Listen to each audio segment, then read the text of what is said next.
Trumpova ekonomická kliatba pre malé štáty ako Slovensko. Na trhu začína rásť nervozita.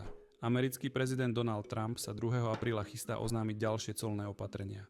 Zamerať by sa mal tento raz okrem čínskeho aj na európsky a indický tovar. Zatiaľ nič nenasvedčuje tomu, že by chcel o svojom pláne vyjednávať. Jeho taktikou je clá najskôr uvaliť a rokovať až neskôr.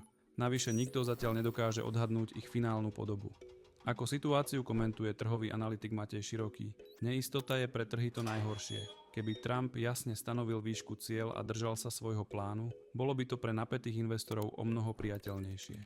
Trump zatiaľ Európu clami najmä straší, no ako upozorňuje ekonomický analytik Martin Vlachinský, jeho colná kliatba najviac ohrozuje malé krajiny ako Slovensko, ktoré je 12. najotvorenejšou ekonomikou sveta. Náklady vyplývajúce z útlmu medzinárodného obchodu, ktorý by americké a následné odvetné clá zapričinili, totiž nepostihnú každú krajinu rovnako. V modelovej situácii viac ako 14-ročnej obchodnej vojny by Spojené štáty stratili približne 1% HDP. Nemecko medzi 0 až 2%. No štáty ako Malta či Luxembursko to môže stať aj viac ako 14% HDP. Slovensko by takouto obchodnou vojnou stratilo zhruba 4% až 4,5% HDP. Teda o niečo viac ako Česko či Poľsko. V dnešných cenách to predstavuje náklad zhruba 5 miliárd eur.